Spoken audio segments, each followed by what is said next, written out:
ಹಬ್ಬಾ, ಈ ರೀತಿ ಉತ್ಸಾಹ ನಿಮ್ಮಲ್ಲಿದ್ದರೆ ಮಕ್ಕಳಲ್ಲಿ ಎಲ್ಲಿ ಬರುತ್ತೆ ಉತ್ಸಾಹ? ಬರೀ 45% ಇದೆ, ಹೋಗಿ ಪಾಸ್ ಮಾಡೋಣ ಬಿಡಿ, ಗ್ರೇಸ್ ಕೊಟ್ಟು. ಎಷ್ಟು ಜನ ಏನನ್ನ ತ್ಯಾಗ ಮಾಡಿದ್ದೀರ ಮಕ್ಕಳಿಗಾಗಿ?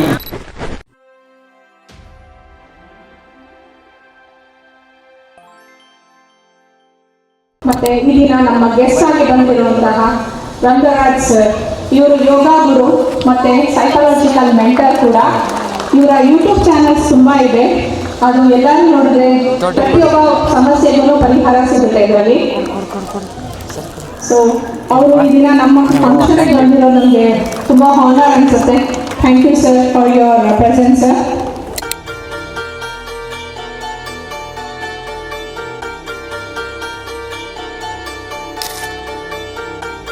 ಎಲ್ಲ ಆರಾಮಾಗಿದ್ದೀರಾ? ಪಾಪ ನಮ್ಮ ಚಂದ್ರಶೇಖರ್ ಸರ್ ಪಾಪ ಕೇಳ್ಕೊಡ್ರು ಚಪ್ಪಳೆ ತಟ್ರಿ ಅಂತ ಅಲ್ವಾ? ಈಗ ನೀವೆಲ್ಲ ನಿಯತ್ತಾಗಿ ಹೇಳಿ, ಎಷ್ಟು ಸುಳ್ಳು ಹೇಳ್ತಾ ಇದ್ದೀರ ನೋಡಿ. 100% ಚಪ್ಪಳೆ ತಟ್ಟಿದ್ರಾ?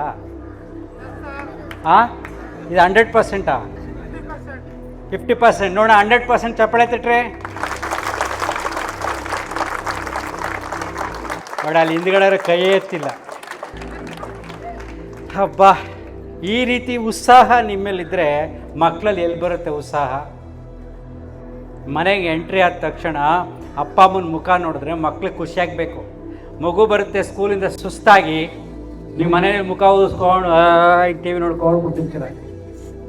ಹಾಂ, ಹೋಗ್ಲಿ. ಯಾಕೆ ಗೊತ್ತಾ, ನಾನು ಭಾಷಣ ಆದ್ಮೇಲೆ ಗ್ಯಾರಂಟಿ ನಿಮ್ಗೆ ಬೋರ್ ಆಗುತ್ತೆ. ಯಾಕೆ ನಾನು ಬರೀ ಬೈಯೋದೇ ನನ್ನ ಕೆಲಸ. ಬಯಸ್ಕೊಳ್ಳೋಕೆ ರೆಡಿ ಇದ್ದೀರಾ? ಸೊ ಅದಕ್ಕೆ ಮೊದಲೇ ಚಪ್ಪಳೆ ತರಿಸ್ಕೊಬಿಡೋಣ ಅಂತ ಆಸೆ. ಆಮೇಲೆ ಚಪ್ಪಳೆ ಹೊಡೆಯಲ್ಲ ನೀವು. ಕಮಾನ್, 100% ಕ್ಲಾಪ್. ರೆಡಿ? ಇನ್ನೂ ಜೋರಾಗೆ. ಇನ್ನು ಅದು ಸಾಲಲ್ಲ, ಬರೀ 45% ಇದೆ, ಹೋಗಿ ಪಾಸ್ ಮಾಡೋಣ ಬಿಡಿ, ಗ್ರೇಸ್ ಕೊಟ್ಟು. ಹಾಂ ಅಲ್ವಾ, ಆ ಥರ ಅಲ್ವಾ? Very good. ನಾವು ನಾನ್ಯಾಕೆ ಚಪ್ಪಳೆ ತರಿಸ್ತೆ ಅಂದರೆ, ಭಾಷಣ ಕೇಳ್ತಾ ಇರ್ತಾರಲ್ಲ, ಬೋರ್ ಆಗಿರುತ್ತೆ. ಸ್ವಲ್ಪ ಮನಸ್ಸು ಲವಲವಿಕೆ ಆಗಲಿ ಅಂತ. ನಿಮ್ಮ ಮುಖಗಳು ಚೆಕ್ ಮಾಡಿ ನೋಡ್ಕೊಳ್ಳಿ. ಈಗ ಸ್ವಲ್ಪ ಬ್ರೈಟ್ನೆಸ್ ಬಂದಿದೆ, ಅಕ್ಕಪಕ್ಕ ನೋಡ್ಕೊಳ್ರಿ. ನೋಡಲ್ಲ? ವೆರಿ ಗುಡ್, ಇರಲಿ. ಈಗ ನೋಡ್ರಪ್ಪ, ಭಾಷಣ ಸ್ಟಾರ್ಟ್ ಆಗುತ್ತೆ. ಬೈಯಕ್ಕೆ ಶುರು ಮಾಡ್ತೀವಿ. ಮೊದಲನೇದು ಬೈಗಳ. ಮಕ್ಕಳು ಓದದೇ ಇರುವುದಕ್ಕೆ ಕಾರಣ ಅಪ್ಪ ಅಮ್ಮ. 50% ಕೆಲಸ ಮಾತ್ರ ಸ್ಕೂಲ್ದು, ಇನ್ನು 50% ಪೇರೆಂಟ್ಸ್. ನೀವೇ ಕ್ವಶನ್ ಹಾಕೊಳ್ಳಿ. ಎಕ್ಸಾಮ್ ಟೈಮ್ ಆಲ್ರೆಡಿ ಬರ್ತಾ ಇದೆ, ಎಕ್ಸಾಮ್ ಬರ್ತಾ ಇದೆ. ಎಷ್ಟು ಜನ ಏನನ್ನ ತ್ಯಾಗ ಮಾಡಿದ್ದೀರಾ ಮಕ್ಕಳಿಗಾಗಿ? ಮಕ್ಕಳ ಓದುವಿಕೆಗಾಗಿ ನೀವು ಏನನ್ನು ತ್ಯಾಗ ಮಾಡಿದ್ದೀರಾ? ಪಟ್ಟಿ ಮಾಡಿದ್ದೀರಾ? 3 ತಿಂಗಳಲ್ಲಿ ಇಷ್ಟನ್ನು ತ್ಯಾಗ ಮಾಡಿದ್ದೀನಿ, 6 ತಿಂಗಳಲ್ಲಿ ಇಷ್ಟು ಮಾಡಿದ್ದೀನಿ ಅಂತ. ಎಷ್ಟು ಜನ ತ್ಯಾಗ ಮಾಡಿದ್ದೀರಾ? ಕೈ ಎತ್ತಿ ನೋಡೋಣ. 1 2 3 4 5 6 7 8. ಅಯ್ಯೋಯಪ್ಪ, 300 ಜನಕ್ಕೆ ಬರೀ 7 ಅಂದರೆ ಎಷ್ಟು % ಆಯಿತು? ಮ್ಯಾಥಮೆಟಿಕ್ಸ್ ಟೀಚರ್ ಟಕ್ ಅಂತ ಹೇಳ್ಬೇಕು, 0.00 ಸಮಥಿಂಗ್. ಇಷ್ಟೇನ್ರಿ? 99% ಕೈ ಎತ್ತಬೇಕಾಗಿತ್ತು ನಾವು ತ್ಯಾಗ ಮಾಡಿದ್ದೀವಿ ಅಂತ. ನೋಡಿ, ಬರೀ 3 ಜನ. ಅದರಲ್ಲೂ ಡೌಟ್ ಇರ್ತವೆ, ಒಂದು ಸುಳ್ಳು ಹೇಳಿದ್ರೆ ಹೇಳಿರ್ಬೋದು. ಇದೇ ವಿಪರ್ಯಾಸ. ಬರೀ ಓದು ಓದು ಓದು ಅಂತ ಹೇಳ್ಬಿಡೋದಲ್ಲ.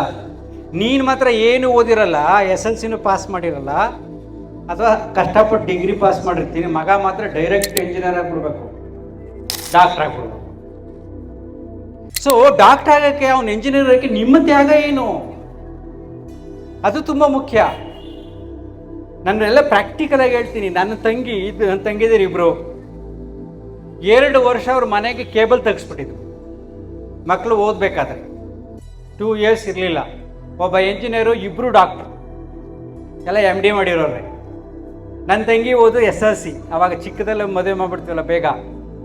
ನಾನು ತುಂಬ ಗ್ರ್ಯಾಜುಯೇಟ್ ಅಂತ ಹೇಳ್ತಿಲ್ಲ, ಅಂದರೆ ಅವರು ಅಷ್ಟೊಂದು ತ್ಯಾಗ ಮಾಡ್ತಾ ಇದ್ರು. ಸೊ ನೀವು ಪೇರೆಂಟ್ಸ್ ಆದರೂ ಯೋಚನೆ ಮಾಡಬೇಕು. ಬರೀ ಸ್ಕೂಲ್ ಮೇಲೆ ಹಾಕ್ಬಿಡೋದಲ್ಲ, ಈ ಸ್ಕೂಲ್ ಸೇರಿಸಿ ಚೆನ್ನಾಗಿ ಓದ್ತಾರೆ, ಆ ಸ್ಕೂಲ್ ಸೇರಿಸಿ ಚೆನ್ನಾಗಿ ಓದ್ತಾರೆ ಅಂತ. ಅವರು ಕಾಂಪಿಟೇಷನ್ ಬೋರ್ಡಲ್ಲಿ ಮೇಲ್ ಬರೋಕ್ಕೆ ಒಳ್ಳೊಳ್ಳೆ ಟೆಕ್ನಿಕ್ಸ್ ಕೊಡ್ತಿರ್ತಾರೆ. ನೀವು ಅದನ್ನು ಉಪಯೋಗಿಸ್ಕೊಂಡು ಅರ್ಥ ಮಾಡಿಕೊಂಡು ನೀವು ತ್ಯಾಗ ಮಾಡಿ ಏನು ಪೂರಕವಾಗಿ ನಿಮ್ಮ ಮನೆಯ ಪರಿಸ್ಥಿತಿ ಹೇಗಿದೆ, ಇದು ತುಂಬ ಮುಖ್ಯ ಅಲ್ವಾ? 2ನೇ point is very very simple. ನೀವು ಗಂಡ ಹೆಂಡತಿ ಇಬ್ಬರು ಮಗುವಿನ ಎಜುಕೇಶನ್ ಬಗ್ಗೆ ಒಂದು ದಿನದಲ್ಲಿ ಎಷ್ಟು ಗಂಟೆ ಗಮನ ಹರಿಸಿದ್ದೀರಾ? ಒಂದು ದಿನದಲ್ಲಿ ಅರ್ಧ ಗಂಟೆ, 15 ಮಿನಿಟ್ಸ್ ಆ ಮಗುವಿನ ಏನೇನು ಮಾಡ್ತಾ ಇದೆ, ಏನೇನು ಗಮನ ಹರಿಸಿ ಇಬ್ರು ಕುಳಿತುಕೊಂಡು ಮಗು ಜೊತೆ ಡಿಸ್ಕಸ್ ಮಾಡಿದ್ದೀರಾ? ಅದನ್ನು ಯೋಚನೆ ಮಾಡಿ. ಯಾಕೆ ನಿಮ್ಮ ಮಗು ಬೆಳಿಬೇಕಲ್ವಾ, ಬರಬೇಕಲ್ವಾ? ನಾವು ಅದರ ಗಮನ ಹರಿಸೇ ಇಲ್ಲ. ಮಗುವಿಗೆ ಏನು ಬೇಕು, ಮುಖ್ಯವಾಗಿ ಓದಬೇಕು ಅಂದ್ರೆ ಚೆನ್ನಾಗೆ ಏನು ಬೇಕು? ದೇಹ ಸ್ಟ್ರಾಂಗ್ ಆಗಿರಬೇಕು. ಬಾಡಿ ಸ್ಟ್ರಾಂಗ್ ಇದ್ರೆ ಮೈಂಡ್ ಸ್ಟ್ರಾಂಗ್ ಇರುತ್ತೆ. ಹೊಟ್ಟೆ ನೋವು, ತಲೆನೋವು ಕುಳಿತುಕೊಂಡಿರೋ ಪುಸ್ತಕ ಮಗು ಓದುತ್ತಾ? ಸೊ ಫಿಸಿಕಲಿ ಸ್ಟ್ರಾಂಗ್ ಮಾಡೋಕ್ಕೆ ನಿಮ್ಮ ಕೊಡುಗೆ ಏನು? ಕ್ವಶನ್ ಹಾಕೊಳ್ಳಿ. ಮಗು ಫಿಸಿಕಲಿ ಸ್ಟ್ರಾಂಗ್ ಆಗಿರೋಕ್ಕೆ ನಿಮ್ಮ ಕೊಡುಗೆ ಏನು? ಏನನ್ನು ನೀವು ಅರ್ಥ ಮಾಡ್ಕೊಂಡಿದ್ದೀರಾ? ಎಷ್ಟು ವ್ಯಾಯಾಮ ಮಾಡಿಸಿದ್ದೀರಾ? ನಿಮ್ಮ ಜೊತೆ ಎಷ್ಟು ದಿನ ವಾಕಿಂಗ್ ಕರ್ಕೊಂಡು ಹೋಗಿದ್ದೀರಾ? ನೀವೇನು ಮಾಡಿಸಿಲ್ಲ ಅಂದರೆ ಅಪ್ಪ ಅಮ್ಮ ಜೊತೆ ಮಗುನ ಪಾರ್ಕ್ ಕರ್ಕೊಂಡು ಹೋಗಿದ್ದೀರಾ? ಯಾವ ರೀತಿಯಾದ ಆಹಾರ ಕೊಟ್ಟಿದ್ದೀರಾ? ಮಗು ಸ್ಟ್ರಾಂಗ್ ಇರ್ಬೇಕಲ್ಲ, ಲಿಸ್ಟ್ ಮಾಡ್ಕೊಳ್ಳಿ. ನನ್ನ ಪಾರ್ಟಿಸಿಪೇಷನ್ ಏನು ಮಗು ಸ್ಟ್ರಾಂಗ್ ಆಗಕ್ಕೆ? ಇದು 3ನೇ ಪಾಯಿಂಟ್. 4ನೇ point is very very important. Expectations. ನಿಮ್ಮನ್ನ ನೀವು ಅರ್ಥ ಮಾಡ್ಕೊಳ್ಳದೆ ಮಕ್ಕಳಿಂದ ನಿರೀಕ್ಷೆ ಪಡೋದು. ಮಗುವಿನ ಅರ್ಥನೇ ಮಾಡ್ಕೊಂಡಿರಲ್ಲ. ನಿಮ್ಮ ಅಪ್ಪ ಏನು ಓದಿದಾರೆ ನಿಮಗೆ ಗೊತ್ತಿಲ್ಲ, ನಿಮ್ಮ ಅಜ್ಜಿ ಏನು ಓದಿದ್ದಾರೆ ಗೊತ್ತಿಲ್ಲ. ಅಪ್ಪ ಅಮ್ಮನ ಕ್ಯಾರೆಕ್ಟರ್ ಜೀನ್ಸ್, ಈ ಕಡೆಯಿಂದ ಅಮ್ಮನಿಂದ ಒಂದಷ್ಟು ಜೀನ್ಸ್ ಬರುತ್ತೆ, ಅಪ್ಪನಿಂದ ಒಂದಷ್ಟು ಜೀನ್ಸ್ ಬರುತ್ತೆ, ಇಬ್ರು ಕ್ಯಾರೆಕ್ಟರ್ ಒಂದಷ್ಟು ಬರುತ್ತೆ, ತಾತನಿಂದನೂ ಬರುತ್ತೆ, ಅಜ್ಜಿಂದನೂ ಬರುತ್ತೆ. ಕೇಳಿದ್ದೀರಾ ಮಾತು? ಯಾವ ನೋಡ್ರ ತಾತನ ಥರ ಮಾತಾಡ್ತಾನೆ ಅಂತ ಅಲ್ವಾ? ತಾತ ಭಯಂಕರ ಸೋಮಾರಿಯಾಗಿದ್ರೆ, ಅಥವಾ ನಿನ್ನ ಗಂಡ ಭಯಂಕರ ಪೋಲಿಯಾಗಿ ಸೋಮಾರಿಯಾಗಿದ್ರೆ, ಅಥವಾ ನೀವೇನಾರು ಆಗಿದ್ರೆ, ದಿಸ್ ಇಸ್ ಇಡನ್ ಟ್ರುತ್. ಮಗುವಿನ ಕ್ಯಾರೆಕ್ಟರ್ನ ಅರ್ಥ ಮಾಡ್ಕೋಬೇಕಾದ್ರೆ ಆ ವಂಶಾವಳಿಯನ್ನು ಕೂಡ ನೋಡಬೇಕು. ಮೊದಲು ಇದನ್ನ ಕಾಲದಲ್ಲಿ ಹೇಳ್ತಾರೆ, ಹೆಣ್ಣು ನೋಡ್ಬೇಕಾರೆ 7 ಜೊತೆ ಚಪ್ಪಲಿ ಸವಿತಿತ್ತು ಅಂತ. ಪಾಪ ನಡ್ಕೊಂಡು ಹೋಗ್ಬೇಕಾಗಿತ್ತಲ್ಲ ಅವಾಗ ಹುಡುಕ್ಬೇಕಾದ್ರೆ. ಅಂದರೆ ನಿಮ್ಮ ಗುಣವನ್ನು ನೋಡಬೇಕು. ನಿಮ್ಮ ಗುಣ, ನಿಮ್ಮ ನಡವಳಿಕೆ, ನಿಮ್ಮ ಮಾತು ಎಲ್ಲವೂ ಕೂಡ ಮಗುವಿನ ಮನಸ್ಸಿನ ಮೇಲೆ ಎಫೆಕ್ಟ್ ಆಗುತ್ತೆ. ಸುಮ್ಮನೆ ಓದು ಅಂದ್ಬಿಟ್ರೆ ಗಂಡ ಹೆಂಡತಿ ಇಬ್ರು ಜಗಳ ಕಾಯ್ತಾ ಕೊಡ್ತೀರ, ಮಗು ಕುಳಿತುಕೊಂಡು ನೋಡ್ತಾ ಇರ್ತೀವಿ. ಯಾಕೆ ಜಗಳ ಕಾಯ್ತಾರೆ? ಇಬ್ರಿಗೂ ಬುದ್ಧಿ ಹೇಳಕ್ಕೆ ಅದಕ್ಕೆ ಶಕ್ತಿ ಇಲ್ಲ, ಕನ್ಫ್ಯೂಷನ್ ಆಗುತ್ತೆ ಅದಕ್ಕೆ ಅಲ್ವಾ? ತುಂಬಾ ಜನ ಪೇರೆಂಟ್ಸ್ ಮಕ್ಕಳಿಗೆ ಕನ್ಫ್ಯೂಸ್ ಮಾಡ್ತಾ ಇದ್ದಾರೆ ಬಿಕಾಸ್ ಆಫ್ ದೇರ್ ಬಿಹೇವಿಯರ್ಸ್. ನಿಮ್ಮ ಬಿಹೇವಿಯರ್ ಇಂದ ಮಕ್ಕಳನ್ನ ಕನ್ಫ್ಯೂಸ್ ಮಾಡ್ತಾ ಇದ್ದೀರಾ. ಇದು 4ನೇ point. The most important point ಏನಪ್ಪಾ ಅಂದರೆ, ಎಷ್ಟೋ ಜನಕ್ಕೆ ಏನನ್ನು ತಿನ್ನಬೇಕು, ಎಷ್ಟು ತಿನ್ನಬೇಕು, ಯಾವಾಗ ತಿನ್ನಬೇಕು, ಯಾಕೆ ತಿನ್ನಬೇಕು ಗೊತ್ತಿಲ್ಲ. ಸುಮ್ಮನೆ ಮಕ್ಳಿಗೆ ತಿನ್ನಿಸ್ತಾ ಇರೋದು ತನಗೆ ಉಲ್ಲಾಕ್ದಂಗೆ. ಒಂದು ಕ್ವಶನ್ ಕೇಳ್ತೀನಿ, ಚಿಂತನೆ ಮಾಡಿ ನೋಡಿ. ಎಕ್ಸಾಮ್ ಟೈಮ್ನಲ್ಲಿ ಮಕ್ಕಳಿಗೆ ಮೊದಲು ಯಾವ ಆಹಾರ ಕೊಡಬೇಕು? ಬ್ರೈನ್ ಎನರ್ಜಿಗಿರಬೇಕು, ಸೈಂಟಿಫಿಕ್ ಆಗಿದೆ. ಯಾವ ಆಹಾರ ಗೊತ್ತಿದೆಯಾ? ಎಕ್ಸಾಮ್ ಬಂದಿದೆಯಪ್ಪ, ಒಂದು 2 ತಿಂಗಳು ಎಕ್ಸಾಮ್ ಇದೆ, ಈ ಮಗುಗೆ ಈ ರೀತಿಯಾದ ಫುಡ್ ನಾನು ಕೊಡಬೇಕು ಅಂತ ಎಷ್ಟು ಜನ ಯೋಚನೆ ಮಾಡಿದ್ದೀರಾ? ಕೈ ಎತ್ತಿ. 1 2 3. Very good. ಏನು ಕೊಡ್ತಿದ್ದೀರಾ?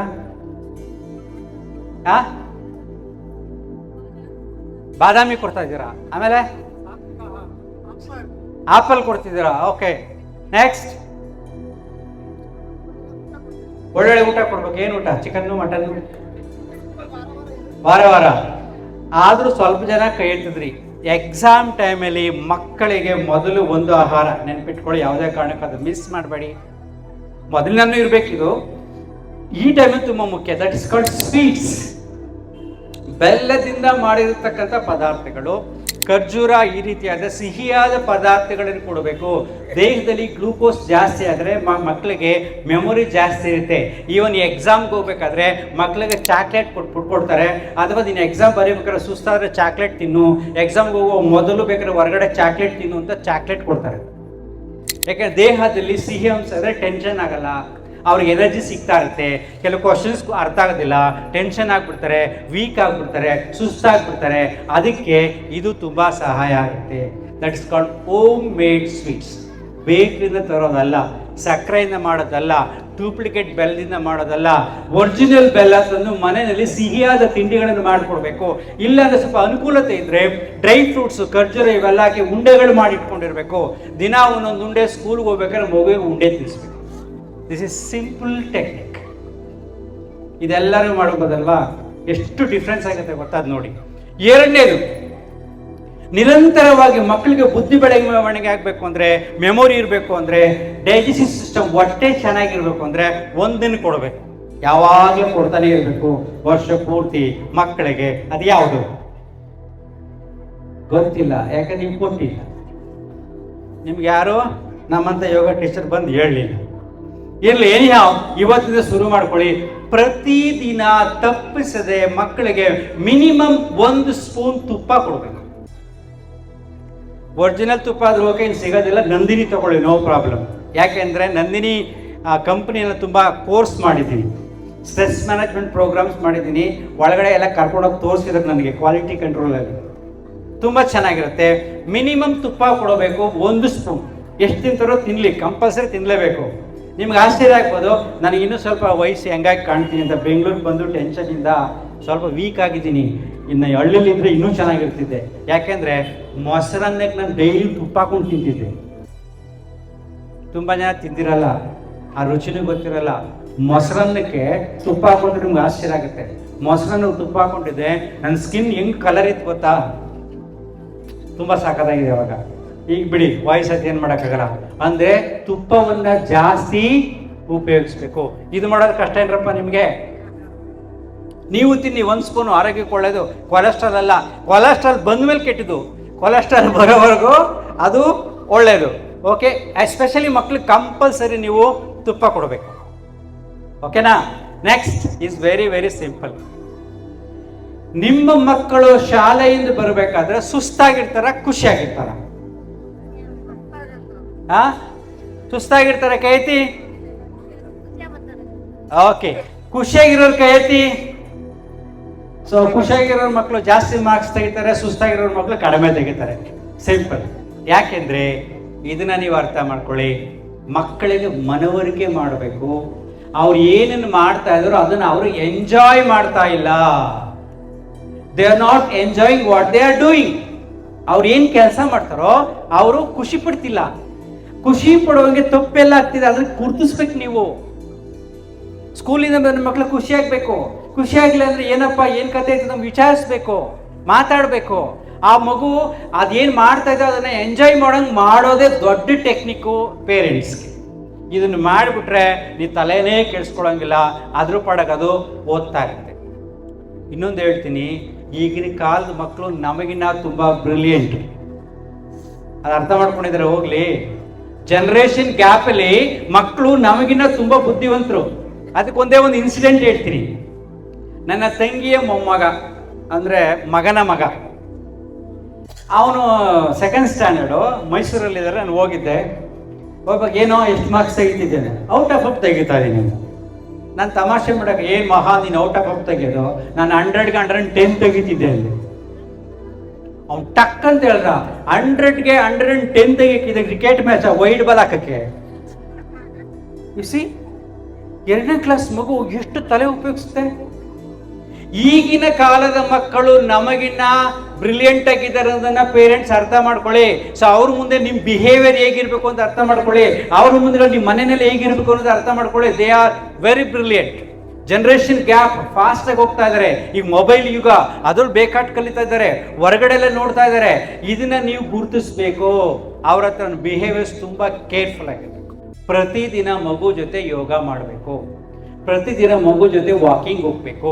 ಪ್ರತಿದಿನ ಯಾವ್ದಾದ್ರು ಎಕ್ಸರ್ಸೈಸ್ ನೀವು ಮಾಡಿಸ್ಬೇಕು. ಆಗ ಮಾತ್ರ ಮಗು ಚೆನ್ನಾಗಿ ಕಲ್ತ್ಕೊಳ್ಳುತ್ತೆ. ನಾನು ಯೋಗ ಕ್ಲಾಸ್ ಕಳಿಸಿದ್ದೀನಿ, ಸ್ವಲ್ಪ ಹೇಳ್ಕೊಟ್ಟಿದ್ದ, ನಿನ್ ಪಾಡು ನೀನು ಮಾಡ್ಕೊಂಡ್ಬಿಟ್ಟು ನೀನು ಸೀರಿಯಲ್ ನೋಡ್ಕೊಂಡು ಕೂತ್ಕೊಂಡ್ರೆ ಮನೆಯೊಂದು 3 ಬಾಗ್ಲು ಆಗುತ್ತದು? ಆಗೋದಿಲ್ಲ ರೀ. Discipline and laziness. Actually this is very good question. ನಾನು ಕೆಲವು ಕೌನ್ಸಿಲಿಂಗ್ ಮಾಡ್ತೀನಿ. ಸೊ ಕೌನ್ಸಿಲಿಂಗ್ ಮಾಡಿದಾಗ ತುಂಬ ಜನ ಬರ್ತಾ ಇರ್ತಾರೆ. ನೋಡ್ರಪ್ಪ, ವೆರಿ ಸಿಂಪಲ್, ನಿಮಗೂ ಹೇಳಿ, ಶಿಸ್ತು. ನೀವು ಕ್ರಿಕೆಟ್ ಮ್ಯಾಚ್ಗೆ ಹೋಗಿ, ಈ ಕರೆಕ್ಟಾಗಿ ಉತ್ತರ ಕೊಡಬೇಕು. ಕ್ರಿಕೆಟ್ ಮ್ಯಾಚಲ್ಲಿ ಥ್ರಿಲ್ ಕೊಡೋದು ಯಾವುದು? ಈಗ IPL ಬರುತ್ತೆ, ಅಥವಾ ಇವತ್ತು 1 ಡೇ ಮ್ಯಾಚ್ ಇದೆ ಅಲ್ವಾ? ಕ್ರಿಕೆಟ್ ಮ್ಯಾಚಲ್ಲಿ ತುಂಬ ಥ್ರಿಲ್ ಕೊಡೋದು ಯಾವುದು? ಕೋಹ್ಲಿ 6 ಹೊಡಿತಾನೆ, ಖುಷಿ ಕೊಡುತ್ತಲ್ವಾ? ಕೋಹ್ಲಿ 6 ಹೊಡೆದಾಗ ಖುಷಿ ಕೊಡ್ತಾನೆ. ಇಂಡಿಯಾ ಗೆದ್ರೆ ಖುಷಿ ಕೊಡುತ್ತೆ ಅಲ್ವಾ? ಗ್ಯಾರಂಟಿ ತಾನೆ? ನಾವು imagine yourself, Kohli 100 run, 100ರಲ್ಲಿ 99 ಇದ್ದಾನೆ, 6 ಹೊಡಿತಾನೆ. 6 ಹೊಡೆದಾಗ ಬೌಂಡ್ರಿ ಲೈನಲ್ಲಿ ನಿಂತಿರ್ತಾನೆ ಪಾಕಿಸ್ತಾನ ಇವಾಗಿಲ್ಲ, ಬೇರೆ ಯಾವುದೋ ಟೀಮ್ ಬರುತ್ತೆ, ನ್ಯೂಜಿಲೆಂಡ್. ಅವ್ನು ಬೋಲ್ಡ್ ಹಿಂಗೆ ಹಿಡಿದು ಬಿಟ್ರೆ ಕೋಳಿ ಔಟ್ ಆಗ್ಬಿಡ್ತಾರೆ. 99 ಅವನೇ 99 ಹೊಡೆದವನೇ. ಪಾಪ ಕ್ಯಾಚ್ ಹಿಡಿಯೋದು ಬೇಡ ಅಂದ್ಬಿಟ್ಟು ಹಿಂಗೆ ಬಿಟ್ಬಿಟ್ರೆ ಮ್ಯಾಚ್ ಥ್ರಿಲ್ ಕೊಡುತ್ತಾ? 99 ಹೊಡೆದವನಲ್ಲ, ಹೊಡ್ಕೊಳ್ಳಿದ್ದು ಬಿಟ್ರೆ ಮ್ಯಾಚ್ ಥ್ರಿಲ್ ಕೊಡುತ್ತಾ?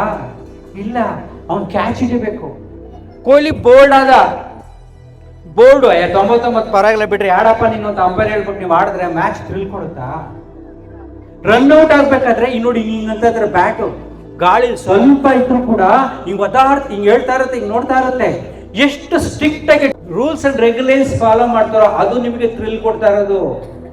ಬಿಟ್ಬಿಟ್ರೆ 99 ಗಾನ್, ರನ್ಔಟ್ ಕೊಟ್ಟಿಲ್ಲ 99 ಗಾನ್, LBW ಕೊಟ್ಟಿಲ್ಲ 99 ವ್ಯಾಲ್ಯೂನೇ ಇಲ್ಲ. ಅಲ್ಲಿ ಕ್ರಿಕೆಟ್ ಮ್ಯಾಚ್ ನಲ್ಲಿ ನಿಮಗೆ ಥ್ರಿಲ್ ಕೊಡ್ತಾ ಇರೋದು ಯಾವುದು? ಶಿಸ್ತು, rules and regulations. Then the involvement.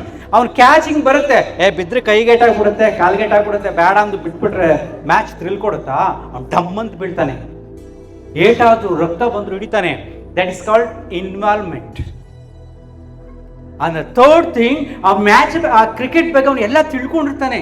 Understanding the game ಎಲ್ಲ ಪೂರ್ತಿ ತಿಳ್ಕೊಂಡು ಇನ್ವಾಲ್ವ್ಮೆಂಟ್ ಬಂದು ಶಿಸ್ತಿನ ಪರಿಪಾಲನೆ ಮಾಡಿದಾಗ ನೋಡುವ ಪ್ರೇಕ್ಷಕನಿಗೆ ಥ್ರಿಲ್ ಕೊಡುತ್ತೆ. ನಿಮ್ಮ ಬದುಕು ಇಷ್ಟೇ. ನಿಮಗೆ ಶಿಸ್ತಿಲ್ಲ ಅಂದರೆ, ಇನ್ವಾಲ್ವ್ಮೆಂಟ್ ಇಲ್ಲ ಅಂದರೆ, ತಿಳುವಳಿಕೆ ಇಲ್ಲ ಅಂದರೆ ನಿಮ್ಮ ಜೀವನನೂ ಕೂಡ ನಿಮ್ಗೆ ಆನಂದ ಕೊಡಲ್ಲ, ನಿಮ್ಮ ಮಕ್ಕಳಿಗೂ ಕೂಡ ಮುಂದೆ ಬರಲ್ಲ. Getting the point? So what to do? ಈಗ ನಾವೇನು ಮಾಡಬೇಕು? ಈ ಡಿಸಿಪ್ಲಿನ್ ಬಗ್ಗೆನೇ ಅರ್ಧ ಗಂಟೆ ನಾನು ಮಾತಾಡಬಲ್ಲೆ, ಬಟ್ ಸದ್ಯಕ್ಕೆ ಸಿಂಪಲ್ ಡಿಸಿಪ್ಲಿನ್. ಯಾವುದೇ ಕಾರಣಕ್ಕೂ ಮಕ್ಕಳಿಗೆ ಸೂರ್ಯ ಹುಟ್ಟಿದ ಮೇಲೆ ಮಲಗಕ್ಕೆ ಬಿಡಬೇಡಿ. ಏನಾರ ಕೆಲಸ ಕೊಡಿ. ಸೂರ್ಯ ಹುಟ್ಟೋ ಟೈಮ್ ಅವ್ನು ಎದ್ಬಿಡ್ಬೇಕು. ಮನೆ ಕೆಲಸ ಮಾಡಲಿ, ಪಾತ್ರೆ ತೊಳಿಲಿ, ನೋ ಪ್ರಾಬ್ಲಮ್. ಏನಾರು ಬರೀಲಿ, ಇರಬಾರ್ದು. ಇವಾಗ ವಾಕಿಂಗ್ ಹೋಗ್ಲಿ, ಓಡಿಸ್ತಾ ಇರಿ. ಯಾವುದೇ ಕಾರಣಕ್ಕೂ ಸೂರ್ಯ ಹುಟ್ಟಿದ ಮೇಲೆ ಮಲಗಿದ್ರೆ ಅವನಲ್ಲಿ ಶಿಸ್ತು ಬರೋದಿಲ್ಲ, ಕ್ರಿಯೇಟಿವಿಟಿ ಬರೋದಿಲ್ಲ, ಮುಂದಕ್ಕೆ ಅವನು ಸಕ್ಸಸ್ ಆಗೋದಿಲ್ಲ, ಟೆಂಪ್ರರಿ ಮಾಡ್ಕೊಂಡು ಹೋಗ್ತಾನಷ್ಟೇ. This is very very important. ನೀವು ಮಲಗಬಾರ್ದು, ಮಕ್ಕಳನ್ನು ಮಲಗಿಸ್ಬಾರ್ದು. ಮಲಗಿರೋರ್ನ ನಾನು ತುಂಬ ಜನ ನೋಡಿದ್ದೀನಿ, ಕೌನ್ಸಿಲಿಂಗ್ ಮಾಡಿದ್ದೀನಿ, ಅವರಿಗೆ ಕ್ರಿಯೇಟಿವಿಟಿ ಡೌನ್ ಆಗುತ್ತೆ. ಇದ್ರ ಬಗ್ಗೆ ರವಿಶಂಕರ್ ಗುರೂಜಿಯವರ ಜೊತೆಯಲ್ಲಿ ವಾದ ಮಾಡಿದ್ದೀನಿ ನಾನು.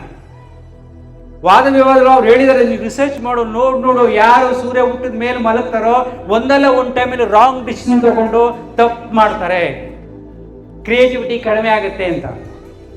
ಅದನ್ನ ಮಾಡಬೇಡಿ. That's very very important.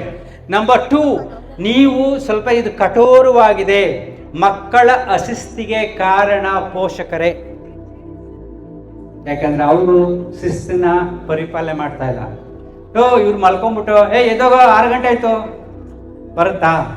ಆಗೋದಿಲ್ಲ. ಪೋಷಕರೇ ಕಾರಣ. ನೀವು ಸ್ವಲ್ಪ ಶಿಸ್ತುಬದ್ಧವಾಗಿ ಮಾಡಬೇಕು. ಅದಕ್ಕೆ ಹೇಳ್ತೀನಿ, ಈಗಿನ ಕಾಲದ ಮಕ್ಕಳುಗಳಿಗೆ ತುಂಬ ಕೇರ್ಫುಲ್ ಆಗಿರಬೇಕು. ಡೈರೆಕ್ಟ್ ಕ್ವಶನ್ ಆಗ್ತಾರೆ, ನನಗೇನು ಹೇಳ್ತೀಯ, ನೀನೇ ಹಿಂಗೆ ಮಾಡ್ತಿದ್ಯಾ ಅಂತ. ಅರ್ಥ ಆಗ್ತಿದ್ಯಾ?